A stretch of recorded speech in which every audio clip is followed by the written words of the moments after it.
In this exercise, we're going to explore these options down here at the bottom of the basic panel: clarity, vibrance, and saturation. I've got a couple of images open in Camera Raw. One's arlcoliseum.dng and the other's canalboat.dng. And I've selected these two images because they'll allow us to compare and contrast the differences between modifying saturation values and color intensity in general when working inside of a landscape or architectural image like this one here, and then when working with skin tones. I'm going to switch to arlcoliseum.dng here, and I'm going to zoom in on this image.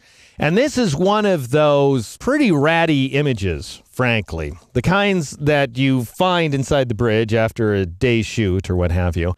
And you look at them and you think, thought it was going to be better than that. Oh, well, goodbye. And then you move right along. You should get out of that habit when you're working with raw images, because even an image like this one that is dim and drab and low color and pretty uninspiring and has a lot of posterization over here in the brickwork, even something that bad, essentially, can be brought to healthy life using these controls. So we'll just work through the controls we've seen so far so that I can get this image in relatively good shape. I'm going to take the temperature value to 5200, so I'm cooling it down just slightly, leaving tint alone. I'll take the exposure value up just a little bit, just a smidge, because notice here, if I take it up too high, I'm alt dragging or option dragging this control, I'll start blowing out the sky, and I don't want that to happen. So I'd rather err on the side of things looking a little gloomy for now. So the exposure value goes up to plus 0.10, that's it. Skipping recovery and fill light for now. We'll come back to those in a future exercise. Very useful options, by the way. I don't mean to neglect them. It's just that they're better understood after these other settings. I'll go ahead and increase the blacks value to 10, just so that we're darkening up the shadow detail a little bit. I'm going to take the brightness value up to 70, so we're increasing the brightness quite a bit, raising those midtones. And then, this is where this image really starts popping. I'm going to take this contrast value through the roof. I'm going to take it up to plus 80, and that ends up giving us a pretty strong effect. So this is before, and then this is after. We're losing some of the shadow detail inside the clouds, but we're gaining a lot here inside this brickwork.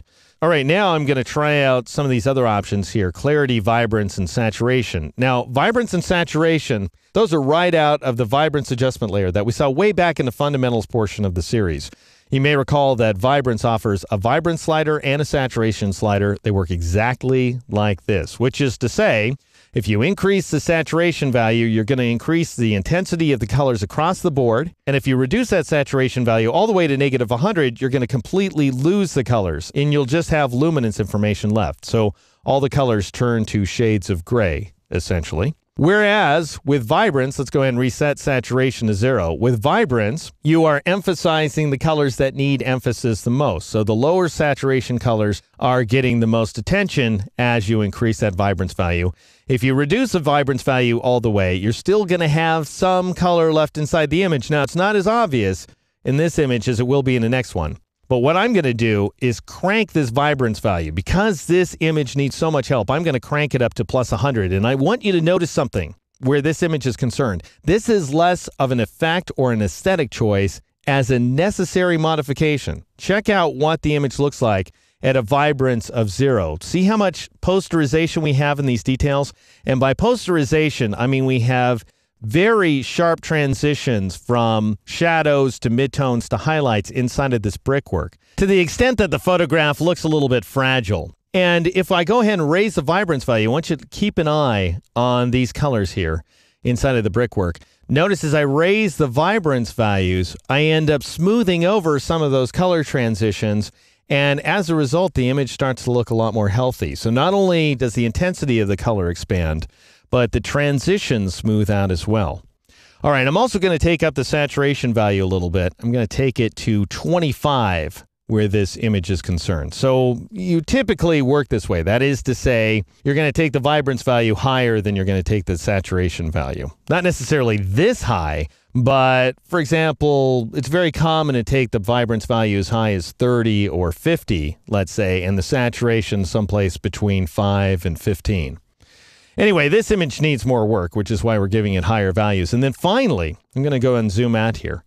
we might want a little bit of edge contrast where this image is concerned. And that's what clarity does. So clarity is entirely unrelated to color saturation. It really doesn't have anything to do with vibrance and saturation. But it does allow you to enhance the edges. And the idea, remember when we were working with unsharp mask, and I was telling you if you want a truly sharp looking effect, sharp detail, then you want to work with a low radius value and a high amount value. However, if you combine a high radius value with a low amount value, you get clarity. That is, you create big flares around the edges, and that's what's happening here as well. So if you increase that clarity value, notice you're strengthening the edge detail inside the image without applying any sharpening. So it's not strictly speaking sharpening the detail inside the image. If you reduce the clarity, check out what happens. You're losing your edges and keeping your color. And this might be useful if you're working with a portrait photograph of a person who has a lot of skin detail that you're trying to smooth over.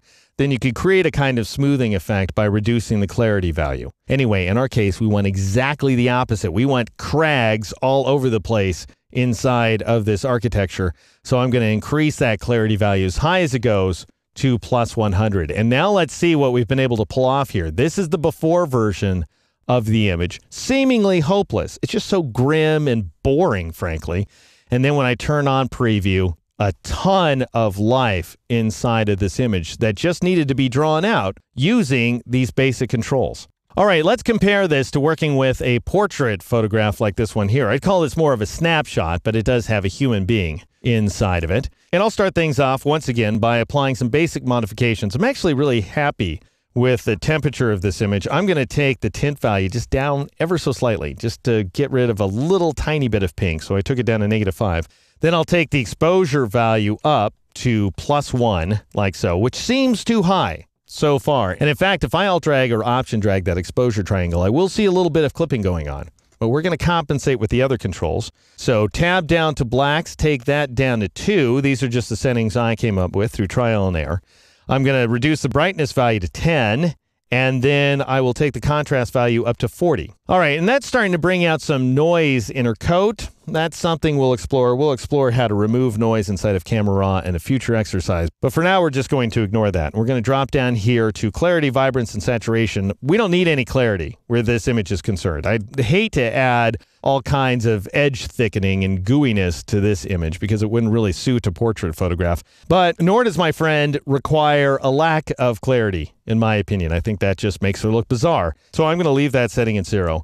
And then I'm going to tab my way down to vibrance. And let me show you the difference between vibrance and saturation where this image is concerned. I'll go and zoom in another click, actually. And if I increase the saturation all the way to 100, we're increasing the saturation of the colors across the board. If I reduce the saturation to -100, there go my colors. All right, what I want for saturation is 20. Actually, works pretty well for this image. Now let's see vibrance. If I crank the vibrance value up to 100, notice which colors get the attention. The blue coat gets a ton of attention because it started off as a very low color intensity coat in the first place, whereas the skin tones don't change much at all. We're seeing some purple show up around the eyelashes, possibly some mascara there, around the hair detail as well. So we're popping out some aberrant colors, as you can see, but the oranges and the reds of the face are not popping like they would have if we had cranked the saturation value upward. If we reduce that vibrance value down to -100, we still have some colors intact. So the reds and the yellows are protected. Some of the greens are protected as well. And that's typically the way vibrance operates. So vibrance actually protects some of the primary colors. It also has a habit of protecting flesh tone colors, your warm colors. All right, where this image is concerned, I ultimately arrived at a vibrance value of 50. And to just give you a sense of what we've accomplished with this image, this is the before version of the image, just a little more muted, not that terribly different. And this is the after version, thanks to our ability to enhance the color intensity using vibrance and saturation. And then, of course, where the previous image is concerned, we were able to do quite a number on that edge detail, thanks to our enhancement of clarity.